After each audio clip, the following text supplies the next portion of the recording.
నమస్తే. మీ అందరికీ స్వాగతం. నేను మీ కళ్యాణ్. ఎస్వీకే ఎడ్యుకేషనల్ ఛానల్లో స్పోకెన్ ఇంగ్లీష్ ప్రోగ్రాం 3వ రోజు శిక్షణకు తీసుకువచ్చాను. మనం నిన్నటి వీడియోలో కొత్త పదాలు మరియు సులభమైన వాక్య నిర్మాణాలు నేర్చుకున్నాం. ఈరోజు మనం మరో కీలకమైన మెట్టు ఎక్కబోతున్నాం. మీకు ఈ వీడియో మధ్యలో ఎక్కడైనా సందేహం వచ్చిందంటే కామెంట్స్లో అడగండి. నేను మీ సందేహాలకు సమాధానమిస్తాను. మీకు ఈ సిరీస్ నచ్చుతుందా? అయితే లైక్ చేయండి, కామెంట్ చేయండి మరియు మీ మిత్రులతో షేర్ చేయండి మరియు మా ఎస్వీకే ఎడ్యుకేషనల్ ఛానల్ను సబ్స్క్రైబ్ చేయడం మర్చిపోకండి. హాయ్ ఫ్రెండ్స్, ఈరోజున మనం ఇంగ్లీషు బాగా నేర్చుకోవాలి అనుకునే వాళ్ళందరూ కూడా ఇప్పుడు నేను చెప్తున్న ఈ విషయాలను పూర్తిగా తెలుసుకోవాలి. అవేంటి అంటే, మొదటిది కర్త, అంటే ఇంగ్లీష్లో మనం సబ్జెక్ట్ అంటాం. రెండోది కర్మ, ఇంగ్లీష్లో ఆబ్జెక్ట్ అంటాం. మూడోది క్రియ, ఇంగ్లీష్లో వెర్బ్ అంటాం. ఈ కర్త, కర్మ, క్రియ ఇవి లేకుండా ఒక వాక్యం అనేది ఉండదు. అసలు భాష అనేదే ఉండదు. ఇవి లేకుండా, వీటి గురించి తెలియకుండా ఏ భాషను కూడా మనం నేర్చుకోలేము. అలాగే ఇంగ్లీష్ నేర్చుకోవాలన్నా కూడా వీటి గురించి తెలుసుకోవడం మనందరికీ చాలా అవసరం. ఇప్పుడు నేను మొదటిగా కర్త అంటే ఇంగ్లీష్లో సబ్జెక్ట్ అని చెప్పాను కదా, దాని గురించి చెప్తాను వినండి. అసలు మనం ఎవరి గురించి అయితే ప్రత్యేకించి మాట్లాడతామో వాళ్ళని తెలుగు వ్యాకరణంలో అయితే కర్త అంటాం, ఇంగ్లీష్లో అయితే సబ్జెక్ట్ అంటాం. కొంచెం వివరంగా చెప్తాను వినండి. పవన్ సినిమాకి వెళ్ళాడు. ఇక్కడ పవన్ గురించి మాట్లాడుతున్నాం కాబట్టి ఈ వాక్యంలో పవన్ కర్త అంటే సబ్జెక్ట్. శ్రీను ఒక సెల్ ఫోన్ కొన్నాడు. ఇక్కడ శ్రీను గురించి మాట్లాడుతున్నాం కాబట్టి శ్రీను కర్త, ఐ మీన్ సబ్జెక్ట్. ఆమె ద్రాక్ష పళ్ళు తింది.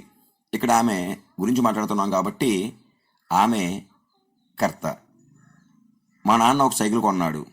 ఇక్కడ మా నాన్న కర్త. అర్థమైందా? ఇప్పుడు వీటిని ఇంగ్లీష్లో చెప్తాను చూడండి. Pavan went to the movie. ఇక్కడ Pavan subject. Srinu brought a cell phone. Srinu ఇక్కడ సబ్జెక్ట్. She at grapes. ఆమె ద్రాక్ష పళ్ళు తింది అని చెప్పుకున్నాం కదా, ఇక్కడ షీ అనేది subject. My father brought A cycle. మా నాన్న సైకిల్ కొన్నాడు అని చెప్పాను కదా, ఇక్కడ మై ఫాదర్ అనేది సబ్జెక్ట్. ఇలా మనం ఎవరి గురించి అయితే ప్రత్యేకించి మాట్లాడుకుంటామో వారిని తెలుగులో కర్త అని అంటారు, ఇంగ్లీష్లో సబ్జెక్ట్ అని అంటారు. అర్థమైందా ఫ్రెండ్స్? హాయ్ ఫ్రెండ్స్, ఇప్పుడు రెండవ టాపిక్ ఆబ్జెక్ట్ అంటే కర్మ. అసలు ఆబ్జెక్ట్ అంటే ఏమిటి అంటే, ఒక వాక్యంలో మనకి ఎప్పుడు, ఎక్కడ, ఎలా, ఎన్ని, ఏమిటి ఇలా ఎన్నో ప్రశ్నలు వస్తూ ఉంటాయి కదా. ఆ ప్రశ్నలకు వచ్చే సమాధానాన్నే తెలుగు వ్యాకరణంలో కర్మ అని అంటాం, ఇంగ్లీష్లో వచ్చేటప్పటికి ఆబ్జెక్ట్ అని పిలుస్తూ ఉంటాం. ఎగ్జాంపుల్ చెప్తాను, జాగ్రత్తగా వినండి. పవన్ సినిమాకి వెళ్ళాడు.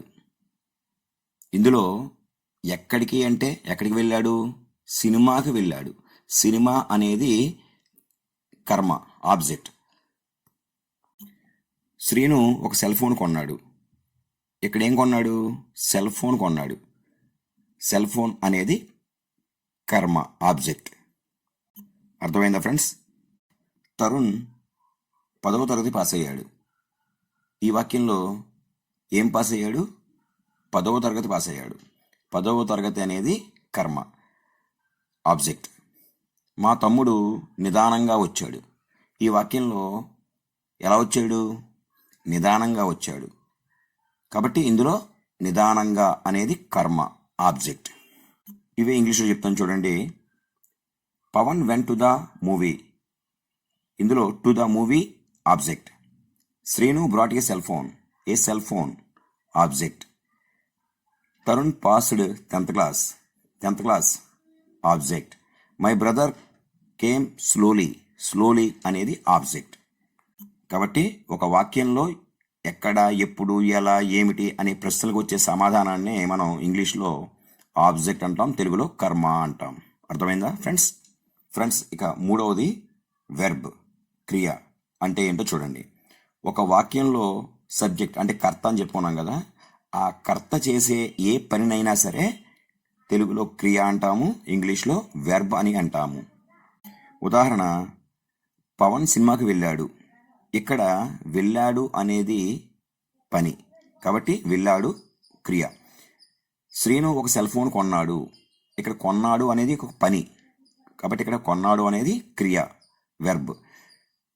మోహన్ 10వ తరగతి పాస్ అయ్యాడు. ఇక్కడ పాస్ అయినది క్రియ, కాబట్టి అది వెర్బ్. మా నాన్న ఒక సైకిల్ కొన్నాడు. ఇక్కడ కొన్నాడు అనేది ఒక పని, కాబట్టి అది ఒక క్రియ. అర్థమైందా ఫ్రెండ్స్? వీటిని ఇంగ్లీష్లో చెప్తాను చూడండి. Pavan went to the movie. ఈ వాక్యంలో వెంట్ అనేది verb. Srinu brought a cell phone. Brought అనేది ఇక్కడ వెర్బ్, క్రియ. Mohan passed 10th class.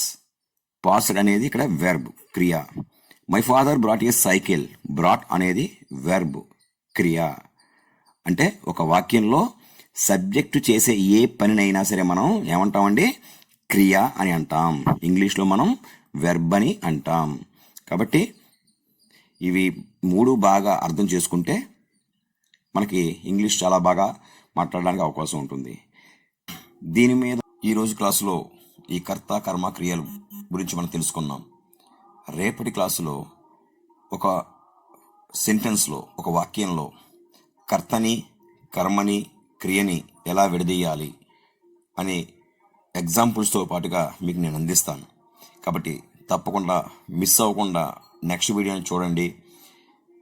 ఇంగ్లీష్లో ఫ్లూయెంట్గా మాట్లాడడానికి మీరు చేయవలసిందల్లా, నేను ఏదైతే చెప్పానో అది ఖచ్చితంగా మీరు ఫాలో అవుతూ ఉంటే, ఆ నోట్స్ని మీరు రాసుకుంటూ దాని నుంచి మీరు సమ్ ఎగ్జాంపుల్స్ అనేవి తయారు చేసుకున్నట్లయితే చాలా చక్కగా, చాలా త్వరగా, చాలా సులభంగా మీరు ఇంగ్లీషు మాట్లాడేస్తారు. మరి ఈ వీడియోలు మీకు నచ్చుతూ ఉంటే తప్పకుండా లైక్ చేయండి, సబ్స్క్రైబ్ చేయండి. లైక్స్ ఎక్కువ చేయడం వల్ల చాలామందికి రీచ్ అవుతుంది, కాబట్టి మీరు చేయవలసిందల్లా లైక్ చేసి సబ్స్క్రైబ్ చేయండి.